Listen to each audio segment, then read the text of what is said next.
Gente, muito obrigada aí a todos, né, que estão nos prestigiando hoje aqui. E a nossa convidada é a nossa querida Rayane Elisa Maria, essa menina assim de ouro, certo? Que ela é médica geneticista com residência e mestrado pela USP. Ela é também médica geneticista do Hospital Universitário Alcides Carneiro. E ela é docente da UFCG, essa carinha assim de menina, olha só, mas com todo esse currículo. Além disso, ela ainda é membro titular da Sociedade Brasileira de Genética e Genômica. E ela também é médica geneticista do grupo Oncoclínica. É um prazer muito grande, Rayana, tê-lo aqui conosco. É um prazer. Olha Agradeço. só. Oi. Eu que fico feliz com o convite para a gente falar desse assunto. Tá Pois não. considerada? E a gente, nesse cenário, né, que alcançamos mais de 200 mil mortes, em que a gente tem uma média móvel, já nos mostrando que tivemos, nos últimos 7 dias, mais de 1.000 mortes, né, com mais de 50 mil pessoas contaminadas por dia. E quanto maior a quantidade de pessoas contaminadas, maior a probabilidade de óbitos, né? Porque a doença em si tem aquele seu percentual que vai atrelado ao número de casos. Mas para nos alegrar e nos dar esperança, nós temos mais em torno de 240 vacinas já em desenvolvimento. É uma corrida muito, isso nunca houve na história da medicina, né? E dessas 240, 42 já em fase clínica, 8 já em uso e 20 em fase 3. Então, assim, é realmente o que se fez, o que se fazia em uma década, hoje, na vacinologia, nós estamos fazendo entre 12 e 18 meses. E a gente precisa desmistificar, Rayana, a primeira desinformação daquelas pessoas que não estão acreditando nessas vacinas, né? Por que eu vou acreditar? As pessoas dizem muito, isso é multiplicado nas redes sociais. Essas vacinas que foram feitas muito rápido, que pularam etapas. E é bom deixar bem claro, aqui antes da sua fala, que nenhuma vacina dessa se pulou etapa, né?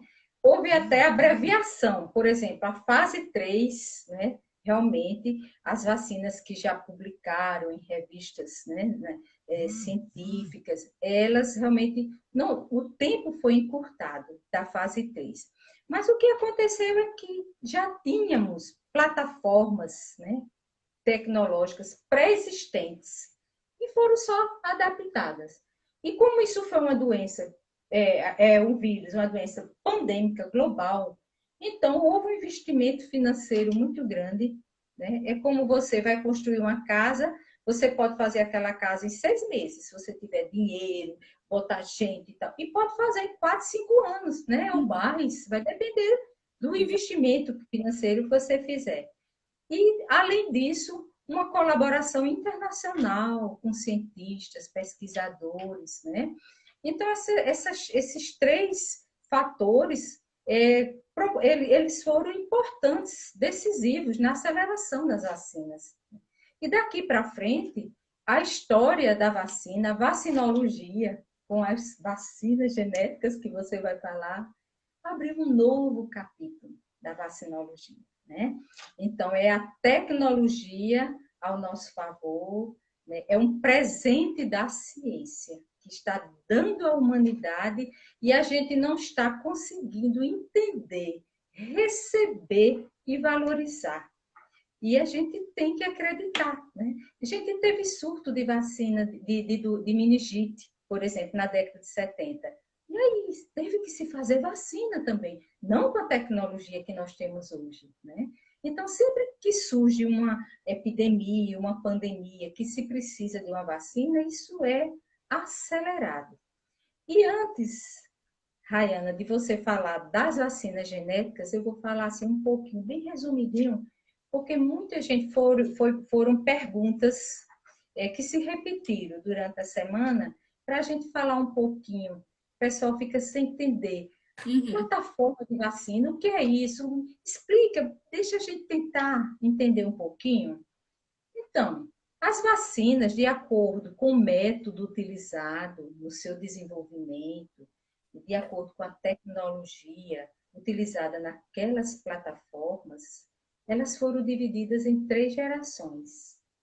Então, nós temos as de primeira geração, que são aquelas vacinas, eu vou falar especificamente para o vírus SARS-CoV-2, né? O novo coronavírus.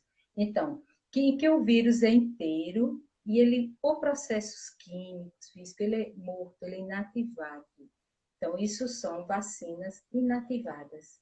O antígeno infectante, ele está lá todinho, só que ele está morto, tá? Mas ele, quando é injetado no nosso organismo, ele desenvolve, ele provoca nosso sistema imunológico. Qual a vacina que nós temos atualmente para coronavírus, para a Covid? Nós temos a de hoje, né? A que saiu o resultado da eficácia da Coronavac, ela é uma vacina inativada. Então, nós temos as vacinas de segunda geração. Você sabia, Rayane? Claro, você sabia. Só para a gente reforçar aqui, que a segunda geração, as pessoas não estão sabendo que já utilizavam engenharia genética. A vacina para hepatite B, né? A vacina do HPV é recombinante. Então, essas vacinas se pegam um pedacinho, né, do vírus, tá certo? E que pode ser a capa, né, do vírus, uma proteína, que é antigênica e vai estimular o sistema imunológico. São as vacinas de segunda geração, as de subunidades proteicas ou VLPs. E as vacinas de terceira geração.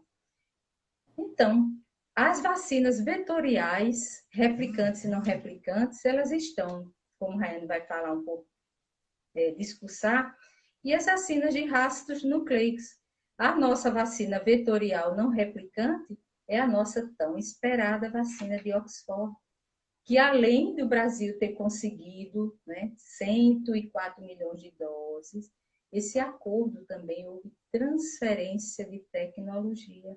E no segundo semestre, se Deus quiser, o Brasil também estará produzindo e talvez até exportando para outros países, porque nós temos um polo industrial, o maior da América Latina, né, de produção de vacinas. Pouca gente sabe disso, Rayane. Né? Então, é a vacina da Oxford. E também a vacina Coronavac, ela também houve esse acordo de transferência de tecnologia. Se comprou vacina, mas houve esse compromisso. Então, eu agora passo a palavra para a nossa convidada, para a Rayane falar um pouquinho, para a gente entender melhor o que é vacina de genética, o que é vacina de ácido nucleico, e depois, né, desmistificar aquelas perguntinhas, né, que a gente o tempo todo fica recebendo pelas redes sociais. Rayane, eu passo a palavra para você.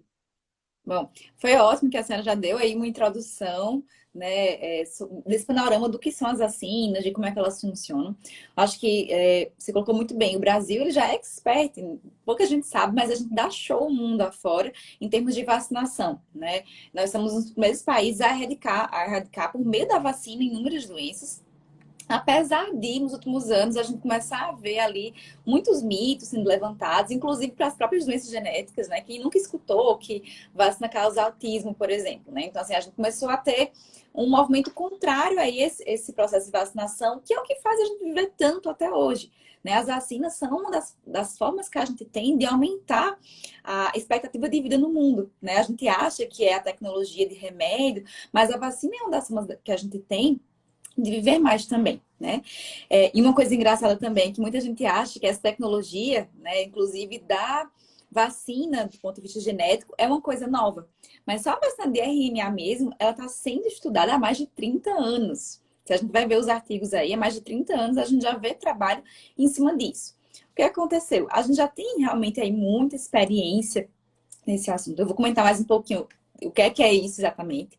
Mas essa questão de que foi rápido, na verdade, não é. Acho que isso ficou escancarado para o mundo agora porque a gente está realmente em meio a uma corrida contra o tempo para tentar aniquilar esse vírus que está deixando todo mundo trancado em casa, usando máscara. E aí, claro, que num contexto em que a gente já tinha experiência e que de repente começou a ter muito dinheiro, muito investimento, e que também a gente tinha vários grupos de estudos em várias grandes universidades, todo mundo trabalhando em conjunto, a gente teve uma otimização desse tempo. A ponto de o desenvolvimento de uma vacina se dá entre 18 e 12 a 18 semanas, e hoje em dia a gente já tem laboratório que fala que se a gente tiver mutações, que a gente vai comentar mais um pouquinho também, já consegue fazer a adaptação em 6 semanas. Né? Então, assim, a gente está vivendo uma revolução tecnológica que teve o boom aí por conta do Covid, mas que vai beneficiar a humanidade por muitas e muitas décadas ainda. Mas vamos lá, vamos tentar entender do zero, né? Eu acho que o pessoal confunde muito aí quando a gente fala de DNA, e são conceitos muito novos realmente, né? O que é DNA, o que é esse RNA? DNA, muitas vezes as pessoas já ouviram falar o que é, mas agora surgiram essas novas letrinhas. E eu acho que vale a pena a gente entender exatamente o que é cada uma, para ficar mais claro esse conceito da vacina. Então vamos lá. Primeiro, DNA nada mais é do que o nosso material genético. Né? É o que vai dizer como é que a gente é. Se a gente vai ser alto, se a gente vai ser baixo, moreno, loiro. E é uma fita, né? Na verdade, são duas fitas que elas se entrelaçam. E que ali a gente vai ter duas fitas complementares com a informação. E a informação é como se fosse realmente aí um livro. A gente tem uma sequência de letrinhas em que a gente vai ter a codificação. É um código que vai gerar ali para as nossas células a informação. Então, o que acontece? Todas as nossas células, né, da ponta do cabelo até a ponta do pé, eles vão ter a mesma informação. É o mesmo DNA que está ali dentro. E como é que faz para esse DNA ele ser codificado? A gente faz uma cópia dessa receita. Eu gosto muito desse exemplo aí, desse livro. É como se o DNA, o material genético que está dentro ali do núcleo da célula, ele fosse o livro de receitas original. E aí, para poder a gente estar replicando ali aquelas receitas, o que é que a gente faz? A gente vai lá e copia. E aí, essa cópia a gente faz numa fita só. E essa fita é exatamente o RNA. O RNA é como se fosse uma cópia que a gente tira do material genético para fora do núcleo da célula. A nossa célula, a gente tem o núcleo, que contém material genético, e fora dela a gente tem várias organelas que vão ter as diversas funções que a gente tem dentro de cada célula. E é nesse citoplasma, né, nessa região externa ao núcleo, em que o RNA ele vai começar a produzir essa receita. E essa receita nada mais é do que as nossas proteínas. As proteínas têm diversas funções no nosso corpo. Elas tanto vão construir os nossos tecidos, os nossos sistemas, como também fazer parte do nosso metabolismo. Mas o importante aqui é a gente entender que o RNA é exatamente essa cópia da receita e que a gente já tem presente no nosso corpo. Na verdade, a gente tem 3 tipos de RNA. Um é o RNA mensageiro, que é quem contém ali a receita. A gente tem o RNA transportador, que é quem vai levar os pedacinhos das proteínas, né, como se fossem os ingredientes. E a gente vai ter o ribossômico, que é como se fosse ali a fábrica, na cozinha, né, onde vai acontecer ali aquela receita. Só que o RNA, dentro das nossas células, ele não dura muito tempo. A gente diz que ele é degradável. A gente vai lá, tira a cópia do DNA, chega na célula, produz aquela proteína e depois esse DNA ele vai se degradando. Por isso que esse processo é contínuo nas nossas células. Enquanto a gente está conversando aqui, a nossa célula está lá trabalhando para produzir novos RNAs. A única coisa que não vai mudar de jeito nenhum, em momento algum da nossa vida, é o nosso DNA. O nosso DNA ele está igualzinho, da hora que a gente nasce até a hora que a gente morre. E a gente tem vários mecanismos de proteção dentro da nossa célula, que são mecanismos de reparo, para que cada vez que a célula da gente se multiplique, esse material genético está lá intacto. Não é à toa que a gente chama de código da vida. Né? Ele está lá, ele está como realmente um livro que é para estar intacto durante toda a nossa vida. E eu acho que o principal mito, né, que a gente tem com relação a essas vacinas, que eu já vou desconstruir aqui agora, é a história de que a gente pode mudar o material genético. E aí eu sei que tem muitos pacientes meus aqui que acompanham já o Genetigram e que a gente sabe que não é tão simples assim a gente mudar o material genético. Há muitos anos que a gente tenta trazer soluções para as doenças genéticas e o nosso DNA é algo tão, eu vou chamar até de sagrado, né? Que ele está lá tão bem protegido que não é tão simples assim. E aí, apesar de toda a tecnologia envolvida com a produção da vacina, ainda não é agora que a gente vai conseguir resolver tão fácil assim. Então, assim, o que é que são essas vacinas, né? O que é que elas têm a ver com material genético? Bom, quando a gente fala do vírus, do coronavírus, ele é um vírus de RNA. O que é que significa isso? O que é que tem a ver? Qual a diferença?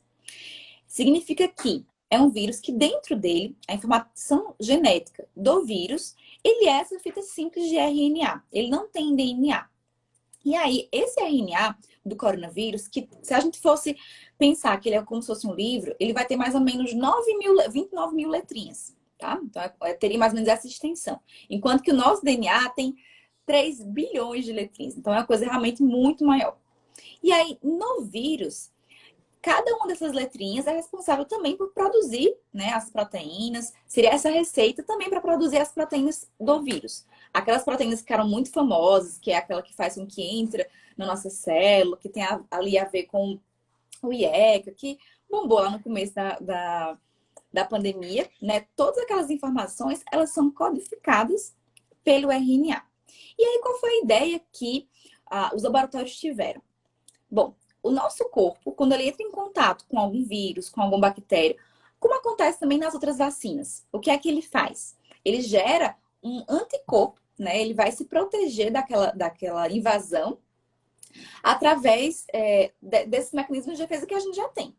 Então, a gente pode usar essa espícula, né? Essa proteína que a gente tem do vírus para simular também uma infecção, sem que a gente coloque o vírus para dentro. Então, o Socorro explicou aí que a gente tem várias vacinas já, que a gente já usa de modelo para outras doenças, em que a gente pega o vírus inativado, né, e coloca lá dentro da célula. O que é que a célula faz? Vai pegar essas proteínas do vírus inativado e gerar mecanismos de defesa para ele. Só que, para o caso do coronavírus, a gente não precisa, isso a gente foi aprendendo com as técnicas, de todas as proteínas. A gente pode usar só a spike, que foi uma das principais formas que a gente tem hoje em dia, né? Que são as vacinas de RNA. Então, eles pegaram um códigozinho do RNA, que codifica a spike, ou seja, a receita dessa spike, e colocaram dentro de partículas de gordura. Por quê? Que são as nanopartículas que a gente fala. Porque é uma forma de entrar dentro da nossa célula e levar aquela informação para dentro. Nossa, Raina, mas eu vou colocar material genético do vírus dentro do meu DNA. Como é que funciona isso? Por que fazer isso? Porque ao invés de colocar todo o vírus, eu posso colocar só um pedacinho. É como se eu fosse, em vez de colocar toda uma pessoa dentro, eu vou colocar só a digital. Só como se fosse a mão. E dali a gente já boa, né? Aquelas espículazinhas, isso. spike é espícula. A proteína espícula, né? Que A ficou bem famoso. coroazinha do vírus, né? Isso nada mais é do que, quando a gente tem um vírus, são aquelas espículazinhas que fazem com que a nossa célula reconheça o vírus.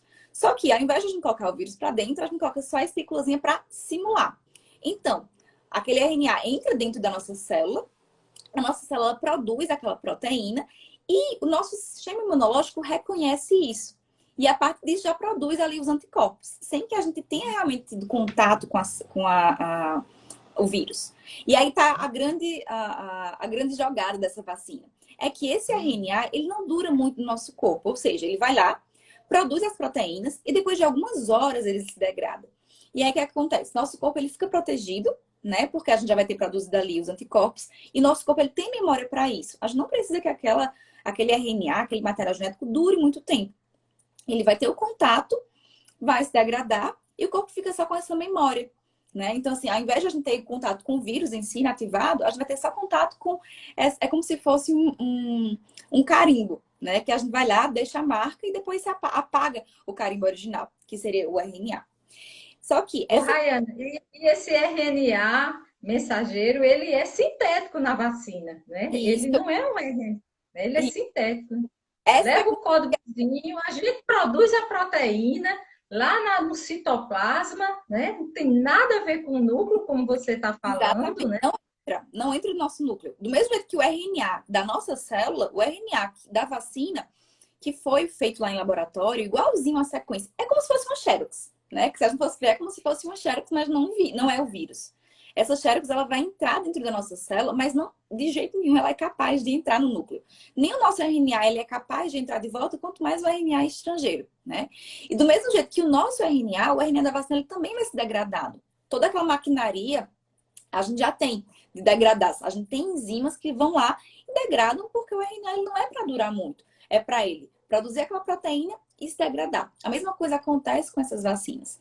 Essa característica ela é tão importante que ela também é um dos dificultadores, eu acho, né? Por quê? Para poder manter esse RNA íntegro, a gente precisa colocar essa vacina em temperaturas muito baixas, né? Tanto que são exatamente essas vacinas que precisam estar ali em uma temperatura menos 70, a menos 20, não é isso? E aí, isso é um dos grandes dificultadores. Por quê? A gente mora num país tropical e colocar essas vacinas em temperatura tão baixa para preservar esse composto ativo realmente é mais complicado. Mas é assim que a gente vai conseguir utilizar essas vacinas. Você quer que eu fale Rayana, da vacina de DNA? pois não, pode falar. Eu ia só falar que até o próprio laboratório, né, que um pesquisador, amigo meu, falando que ele trabalhava com RNA, mensageiro, com RNA. E o próprio laboratório tem que ser todo, chega a fumaça, frio, aquelas roupas, né? Os funcionários que trabalham ali precisam, tem uma vestimenta especial. A sala do laboratório é todo climatizado. Porque as pessoas não entendem por que as vacinas, né, genéticas, as vacinas de RNA, têm essa exigência de temperatura, né, que inclusive no nosso país, como você ia falando, é uma grande dificuldade, porque precisa de armazenamentos especiais, câmaras especiais. Inclusive, a gente viu hoje, ontem, na comunicação aí, nas redes de comunicação, que os Estados Unidos está para colocar no lixo vacinas, porque eles não estão tendo, o Reino Unido, outros países da Europa, não estão tendo condições de conservar, armazenar essas vacinas e dar tempo de ir aplicando. Então, assim, realmente, foi até, assim, nesse primeiro momento, a gente ter vacinas com tecnologias de primeira geração, viabiliza o programa, né, de imunização. Mas pode continuar. Assim, acho que as vantagens maiores que a gente tem da vacina de RNA é em termos de eficácia, né? A gente já sabe que tem uma eficácia aí comparativamente maior, realmente. A gente não testou aqui no Brasil ainda pela Anvisa, mas a gente já sabe o que é que os estudos mostraram pra gente. E faz sentido, faz todo sentido, né? Que tem essa capacidade, porque a gente tá realmente colocando, já tá assim, ó, entregando na mão da nossa célula para que ela produza ali aquela proteína e já encaminhe para o nosso sistema imunológico. Então, assim, faz sentido realmente que seja tão fácil. Só que a gente tem todo esse percalço para percorrer do ponto de vista de conservação. São vacinas que se degradam realmente muito rápido, porque é um material genético muito delicado, né? Não só dentro da célula dura muito pouco, como também no meio externo. Essas nanopartículas, elas entram dentro da célula e duram poucas horas, na verdade, nem poucos dias, são poucas horas. Quanto mais no meio externo, que a gente não tem um ambiente favorável, né? Por isso que precisa refrigerar tanto. Por outro lado, eu acho que a gente acaba comparando também, até em termos de custo, a gente vê que tem alguns custos um pouco mais elevados, porque envolve uma tecnologia mais chique, digamos assim, ela é mais elaborada. Mas a tendência é que ao longo dos anos isso aí vai barateando. Só que a gente está falando de um processo que é muito urgente, né? Então tá todo mundo correndo atrás de desenvolver. Por enquanto, é uma tecnologia de ponta que a gente tem, né? E no futuro, ela vai, como qualquer tecnologia, essas vacinas serão mais baratas, né? Sim. Raiane, fala pra gente, olha, quando eu falo de vacina de RNA, eu sou apaixonada. Eu sou encantada por essas vacinas, Raiane. Fala pra gente aqui, Raiane, por que essas vacinas são tão imunogênicas, né? E com relação também à alergia, que não tem nada a ver com a questão genética, né? A alergia tem algum componentezinho nesse invólucro que você falou, né? Tem até aquela história do propietileno glicol, né? Que está lá envolvendo o ribossoma, aquela bolhazinha. Então, às vezes, é algum componente. E assim, até agora, no momento, documentado com nexo causal, não existe nenhuma morte, né, relacionada a essas vacinas, né, Rayane? A Exato. gente, Elas tem são. 29% anafiláticas, todas estão super bem. Ninguém, já está todo mundo em casa, tudo bem direitinho. Aí eu queria que você falasse aqui para a gente, né? Porque, olha, porque elas são tão imunogênicas, né? A gente vê uma com a da Pfizer 95, a outra com 94,1 de eficácia, e a gente fica assim, né? Poxa, que maravilha, né? Fala para a gente um pouquinho o que é Encantado, né? que leva assim, a Eficaz. imunogenicidade dessas vacinas. Então, acho que o encanto maior é exatamente isso, porque ela entrega na mão da nossa célula aquele produto. Qual que é a diferença? Acho que faz sentido a gente tentar comparar. Qual que é a diferença com a vacina de vírus vivo? A vacina de vírus vivo, o corpo ele vai ter que ir lá. Então, assim, o corpo tem mais trabalho para desenvolver a imunidade. Tem que ir lá, estabelecer o contato com todas as proteínas do vírus. Só que isso acontece sempre. Enquanto que na DNA, a gente está colocando dentro da célula. Como é que acontece? Vamos lá. A gente toma a vacina é colocada lá dentro do músculo. Daí, esse músculo, ele vai ter ali os vasos linfáticos, em que a gente tem as células de defesa, que são as células dendríticas, e que elas são capazes de apresentar aquela substância, elas vão ser capazes de absorver, estão ali nos vasos linfáticos da nossa circulação, então não vai ser uma reação local da imunidade, vai percorrer o nosso corpo. E aí, essas células, elas vão pegar, vão receber, né, aquela partícula que vai entrar de gordura, que do ponto de vista de reação, essa gordura ela pode ter alguma reação, mas é algo tão semelhante ao que a gente já tem no nosso corpo que a gente não espera que tenha reações tão importantes como a gente tem, por exemplo, no vírus inativado, né? Que aí a gente pode ter mais reação, realmente. E aí essas células dendríticas, elas vão produzir a proteína igualzinha que tem no vírus, e aí o corpo vai apresentar para as células da imunidade. A gente tem essas células apresentadoras de antígeno que a gente fala. E aí as nossas células de memória, elas vão desenvolver ali anticorpos para que, se em algum momento a gente tiver contato com o vírus, o nosso corpo ele já tem produzido aquilo, já está garantido. Então, assim, a chance de a gente não desenvolver essa imunidade acaba ficando muito pequena. Então, a parte da imunogenicidade acaba tendo um potencial muito maior, né, nesse sentido. Porque está facilitado para a nossa célula esse contato, que é um contato seguro, porque a gente não vai desenvolver reações como a gente tem de vírus inativado. A gente vai ter a proteína já dentro da nossa célula. Então, a gente consegue desenvolver essa imunidade de forma muito mais fácil. Que ótimo! Foi excelente a sua explicação, Rayane. E você, assim, concorda com o meu pensamento de que a questão da reatogenicidade está pouco provável, o próprio antígeno vacinal, até porque a gente vai receber o código, a gente que vai fazer a proteína, né? É a gente que vai formular spikezinho. Então, assim, eu acho pouco provável ser realmente do antígeno. O que é que você me diz com relação à reatogenicidade? Eu acho que das vacinas que a gente vai ter, essa de RNA talvez sejam as mais seguras. Seguras, né? A gente já teve milhões de doses, assim, não só pelo volume, mas se a gente pensar na técnica que é usada, né? Na forma de entrega. Quando a gente fala de entregar material genético, a gente fala dentro de que a gente vai ter a vacina.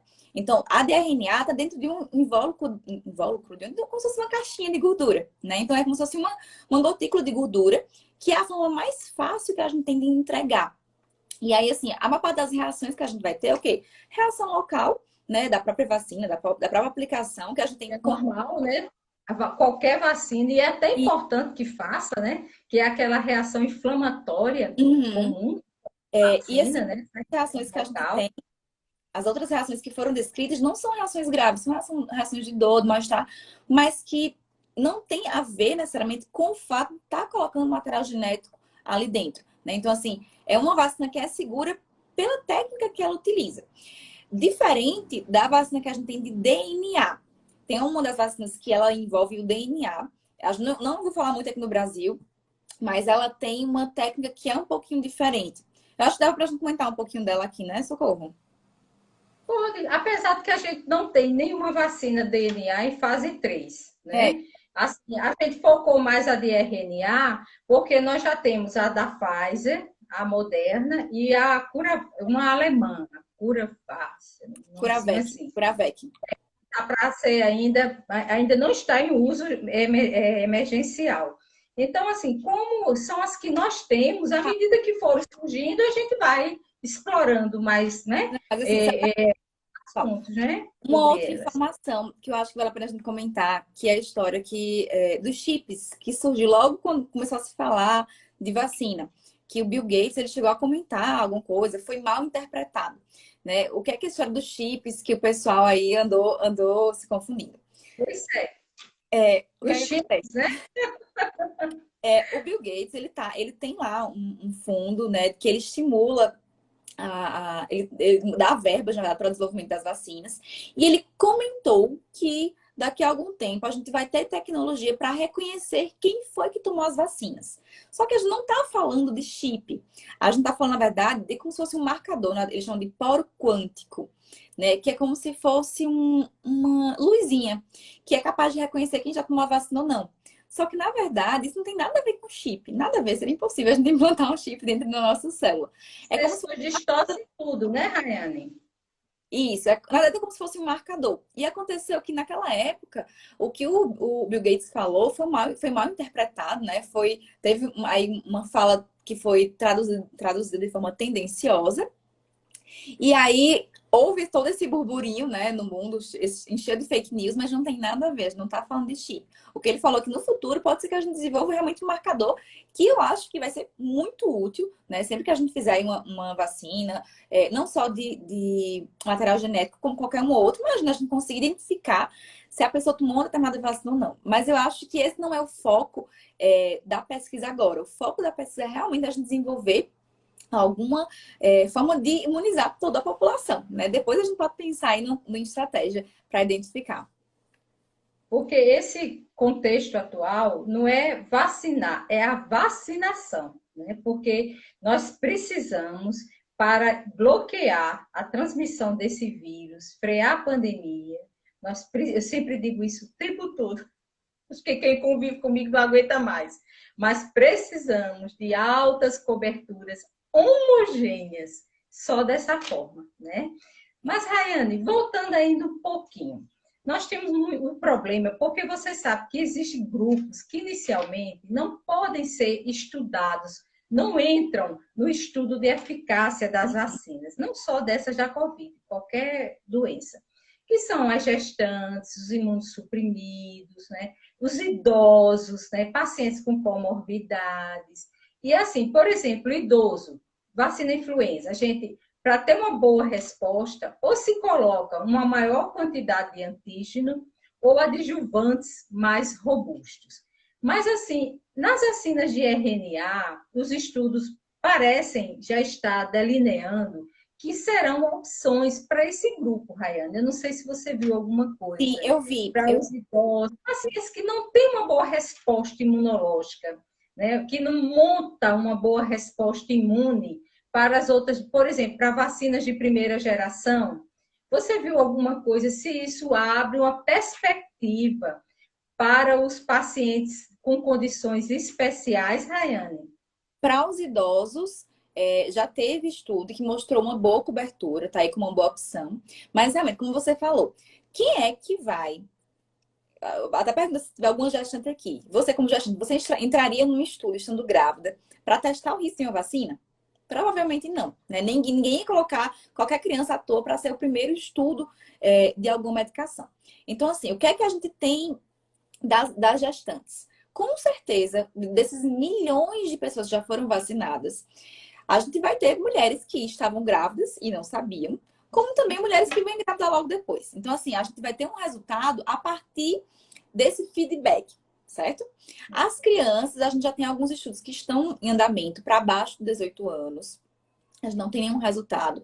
Mas sim, a gente vendo que tem uma boa resposta de tantas pessoas, a gente começa a ter mais segurança para testar em crianças. Então, talvez a gente tenha algum resultado aí para os próximos meses. O fato é que, assim, se a gente analisar racionalmente, principalmente o grupo das crianças, não são uma prioridade agora, porque a gente já sabe, a gente tá careca de saber que não são um grupo que vai ter mais quadros graves. Eles ficaram ali como vetor, transmissor, mas não são o foco ali dos casos graves. Tanto que quem acompanhou nas últimas semanas os resultados, o pessoal focou muito aqui no Brasil, mostrando que preveniu em praticamente 100% os casos os casos mais graves, que é muito foco. O que a gente quer aqui diminuir não é apenas a transmissibilidade, né? Mas a gente quer diminuir a morbidade. A gente quer que as pessoas parem de morrer de coronavírus. Acho que esse é um dos principais focos. E aí também essa é outra justificativa para a gente ter um pouco mais de paciência com as crianças e priorizar aí os grupos que são os mais sofridos, né, com toda essa pandemia, que são os profissionais da saúde, que são... E aí, profissionais da saúde, a gente vai ter um grupo muito grande, né, de pessoas, mas também aqueles que têm uma maior morbidade, que são as pessoas mais idosas. Porque como a gente ainda não conhece as vacinas, a maneira que elas vão atuar, se vai ser na infecção ou transmissão, no caso, na multiplicação viral, que essa seria a vacina para se evitar contágio, se vacinaria as pessoas que transmitem mais, os jovens, né? Mas a gente não sabe. Então, inicialmente, a gente está usando a vacina, até agora elas mostram, para evitar que a doença, para a doença, né? Mas à medida que os estudos forem aparecendo, então vai haver um delineamento melhor para isso aí, né? E Exato. como você falou, realmente criança, nesse momento, não é um grupo de risco importante, e até agora as vacinas, né, acima de 18 anos, a da Pfizer já permite a partir de 16 anos. Mas tem estudos, já estão fazendo estudos a partir de 2 anos para a gente ver. Eu estava lendo hoje a Academia Americana de Ginecologia e Obstetrícia, assim, como a gente está diante de uma pandemia, não está contraindicando o médico e a paciente gestante ou lactante, né? Porque tem aquela história, vai tomar a vacina de RNA e a criança vai nascer com síndrome genética. Você já deve ter chegado muitos questionamentos, né, sobre Então, isso aí. não, Se você pudesse falar, né, um do mesmo, pouquinho isso aí.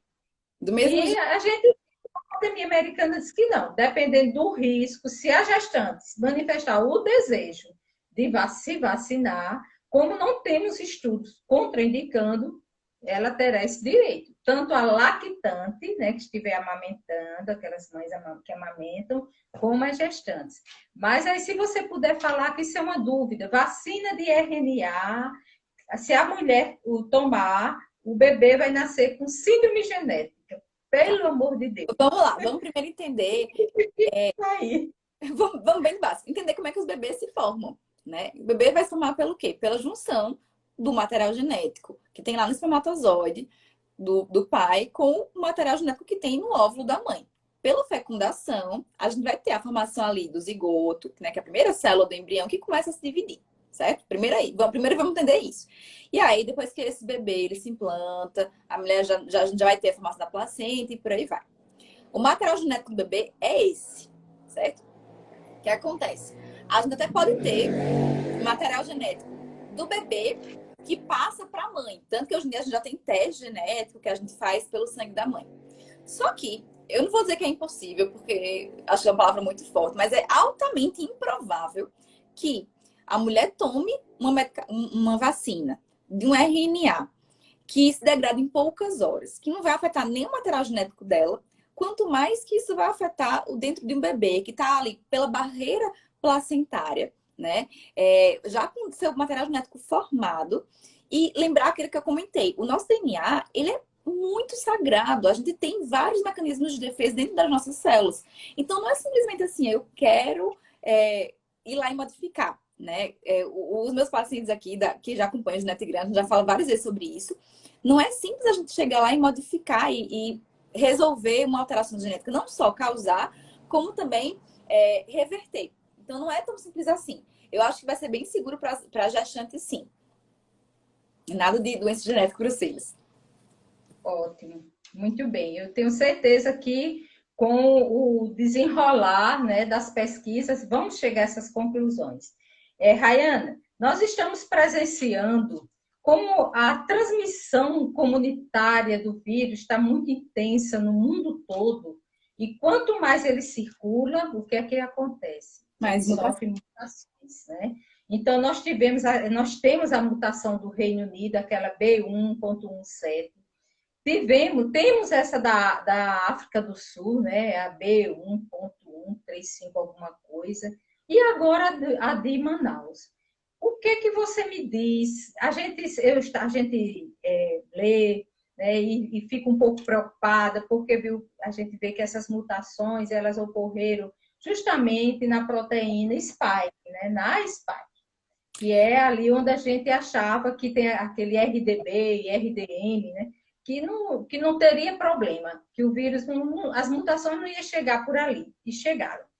O que é que você diz assim para a gente com relação a essas mutações e a eficácia das vacinas e também assim as pessoas que já foram infectadas, elas poderão se reinfectar por essas novas por cepas que deram origem a novas linhagens genéticas, né?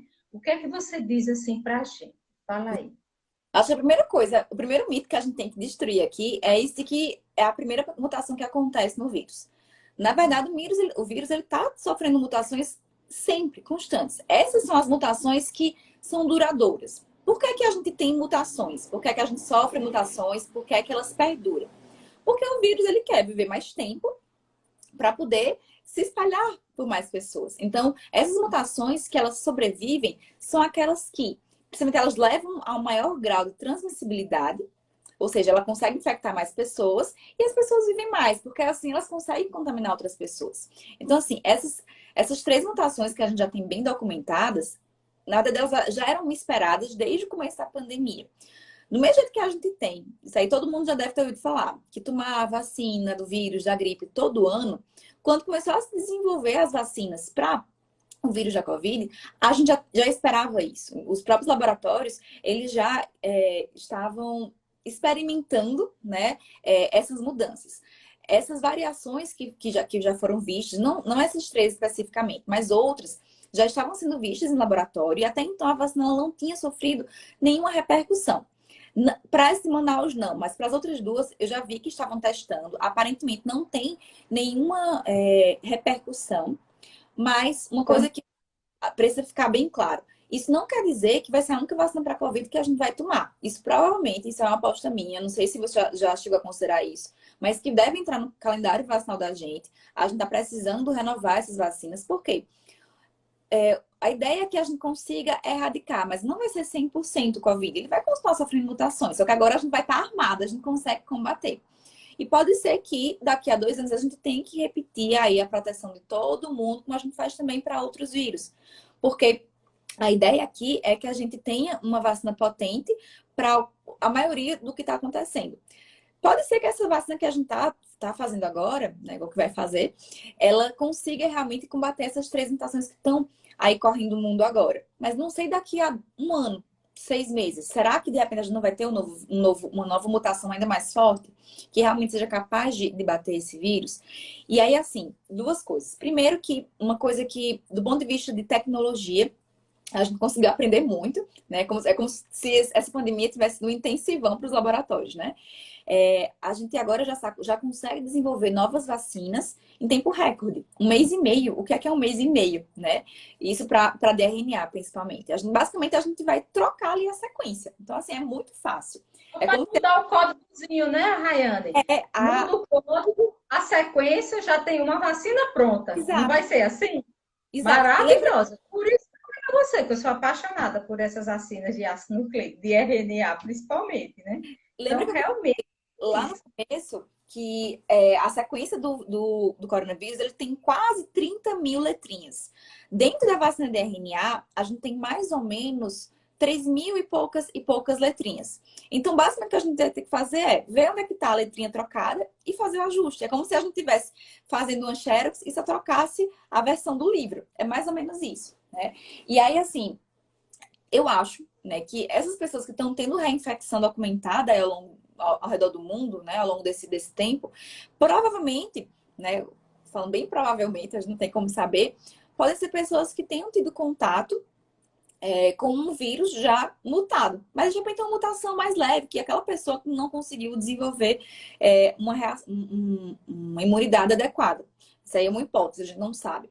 Mas é só para servir de exemplo para o fato de que a gente pode ser realmente que precise tomar outras doses da vacina. Mas aparentemente essas de agora, essas mutações, elas são contempladas aí pela vacina. Porque tudo indica que ele vai passar a ser endêmico e pode ser também sazonal, né? Como ele é um vírus respiratório, ele vai predominar mais no inverno.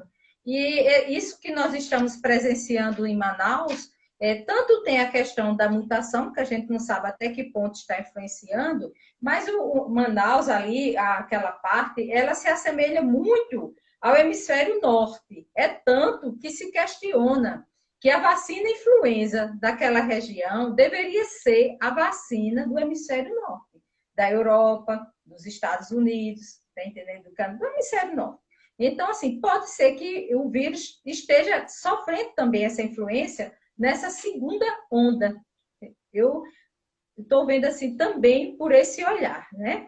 E eu queria assim também que a gente deixasse claro que as mesmas pessoas que serão vacinadas, elas podem continuar infectando, porque é aquilo que a gente falou, nós não sabemos quais as vacinas, se elas vão ter essas vacinas do momento, que é o que nós temos agora, se elas vão atuar na transmissão, na infecção, né? Então, eu posso estar vacinada, protegida, conseguir uma boa resposta imunológica, mas eu posso colonizar o vírus na minha nasofaringe, os fômites nas mãos e continuar contaminando o vírus em mim, ele não me adoece.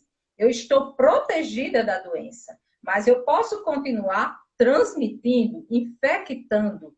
Por isso que as recomendações sanitárias precisam continuar, né, serem cumpridas até a gente adquirir uma imunidade de rebanho, né, Rayane? E assim, aqui no Brasil, com essa realidade, com essas vacinas que nós vamos ter, a Coronavac, né, que chegou com essa eficácia abaixo do que estávamos realmente esperando. A de Oxford, que a gente não sabe se realmente, quando alongar a segunda dose da primeira, ficar as 12 semanas, que tem estudos aí apontando que se fizesse intervalo, a imunogenicidade será melhor, podendo chegar até 80%.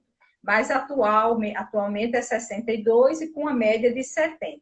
Mas é uma vacina bem estudada, bem desenhada, né? A vacina de Oxford da AstraZeneca. Então, assim, a gente vai precisar continuar utilizando todas as recomendações sanitárias até que tenhamos uma imunidade de rebanho.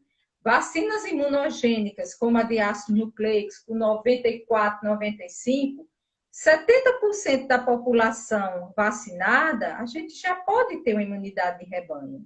Mas vacinas como as nossas, que vão ser em torno de 50, 60, a gente vai precisar de altas coberturas vacinais, né? Para a gente ter uma boa imunidade de rebanho. Então, é muito importante que as pessoas se conscientizem disso e aquelas que já tiveram a doença, que também mantenham, porque as pessoas adoecem e acham que ganharam o passaporte de imunidade. Ah, eu já adoeci, não vou adoecer. E você vê que os anticorpos, né, neutralizantes, eles vão diminuindo depois de 4, 5, 6, a gente não sabe até quanto tempo você vai ter imunidade de anticorpo neutralizante. Mas eu tenho minha imunidade celular, minha imunidade de memória. Mas eu acho assim, será que você confia em se garantir só com imunidade celular, só com a memória imunológica, e sem ter uma boa resposta, né, a nível de anticorpos? Aí fica, né, o questionamento e refletir os nossos comportamentos, né? É da sua fala de uma geneticista, né, que diz que a vacina de RNA é segura, que não vai, que quem toma não vai virar jacaré, que não vai alterar o seu DNA, que não vai virar, não vai ter chip no organismo. Por que, Rayana? A gente vivencia os próprios colegas compartilhando, né, vídeos, mensagens com esse conteúdo. E a gente não pode, a gente está dando a munição para o antivacinismo, é tudo o que eles querem, né? Então, nós precisamos ser combativos com informações científicas, né, verdadeiras, e a gente sair dessa pandemia, né? A gente precisa sair e precisa da cooperação de todos, né?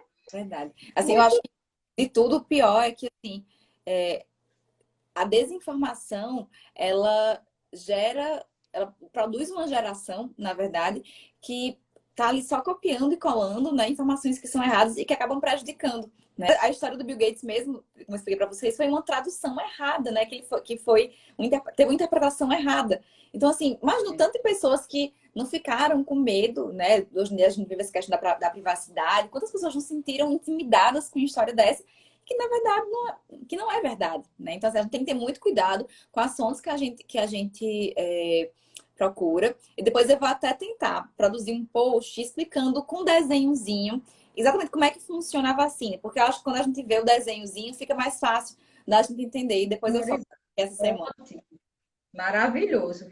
Rayane, e assim, nós já fomos vítimas, né, dessas histórias. Olha só, apenas as histórias às vezes se repetem ao longo, né, do tempo. Porque a gente teve a história do autismo com a vacina tríplice viral, que até hoje nós temos, ainda não conseguimos desconstruir isso aí, né? Você vê que a Europa, os países avançados, primeiro mundo, e aí influenciados, né? A gente antes da pandemia viu o sarampo disparar, né? Tudo começou com uma publicação de um estudo fraudulento, né? Com um N pequeno, né? Uma amostra pequena de crianças, em que o autor associava autismo, né? A vacina tríplice viral com autismo. Mas a gente tem bem antes, Rayane, ainda na história do combate à varíola, né? Quando tudo começou, Eduardo James, né? No final do século XIX, e as pessoas se recusavam a tomar vacina porque dizia que a vacina, que o próprio nome já diz, né? De vaca, que justamente da varíola pegava aquele conteúdo lá e fazia para provocar a imunidade, o sistema imunológico, né? E as pessoas diziam que não iam se vacinar porque ia criar rabo, porque ia virar vaca, tá entendendo? Então, fake news parece que já acompanha a história da vida. Não é de agora, né? E agora, com a tecnologia, aí vem essas outras fake news mais modernas, né? Mas que o conteúdo, né, é o mesmo, é a ignorância, é a desinformação, né? Muito bem. Tem uma perguntinha também aqui, Rayane, inclusive assim, que várias pessoas repetiram, é aquela ansiedade, saber se a gente, se vai haver comercialização de vacina no país, né?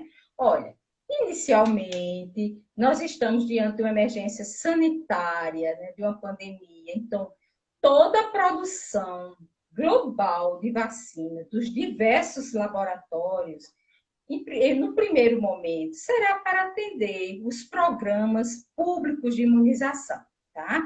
Mas, assim, tem laboratórios que já começaram a ter um braço com uma visão mais, assim, para fornecer para a rede privada, depois que, assim, for atendendo, tá certo?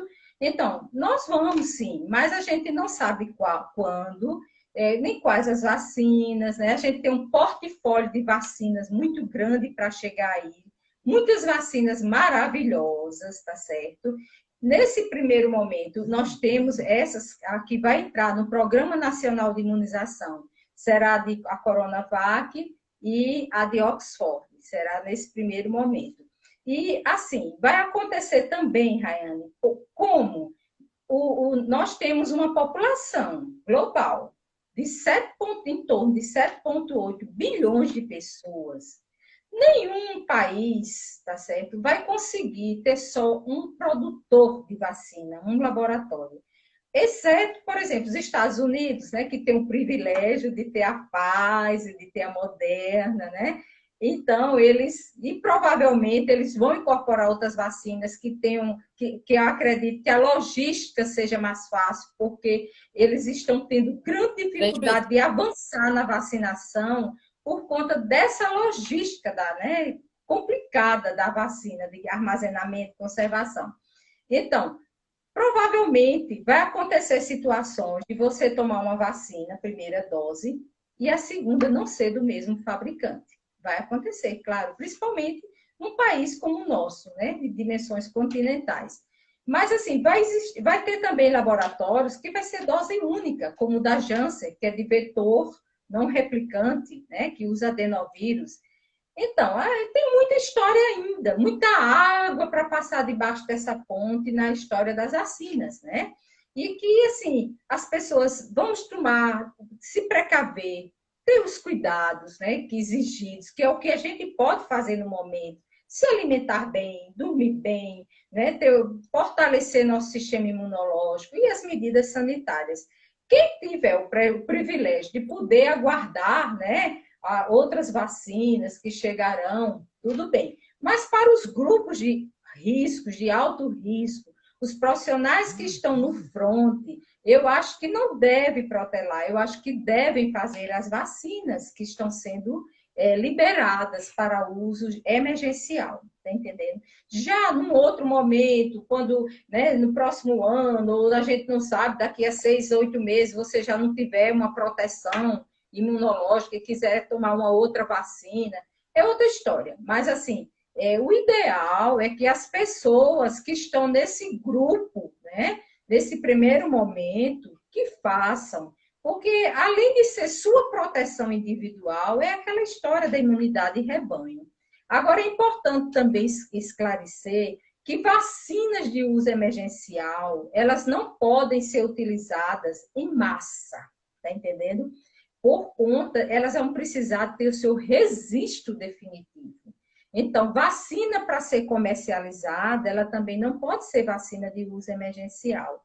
Ela tem que ser uma vacina liberada pelo órgão regulatório do país, né, de registro definitivo.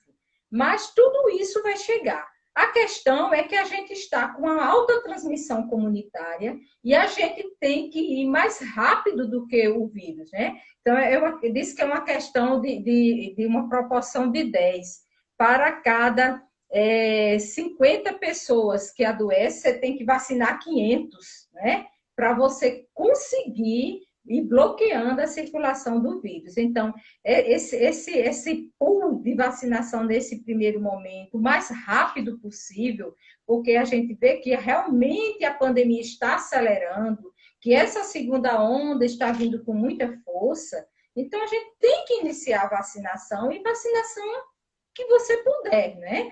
Então, assim, fica aqui o apelo, né, que as pessoas, para esse primeiro momento, né, que temos, né, não era aquela que a gente sonhava, né, mas é a que temos. E que vai, pelo menos, proteger, dar uma certa proteção às formas graves. E quando muita gente começar a se vacinar, vai bloqueando a circulação do vírus, né? Então, isso aí é como eu falei, não é a proteção individual, não é eu me vacinar, é a vacinação, né?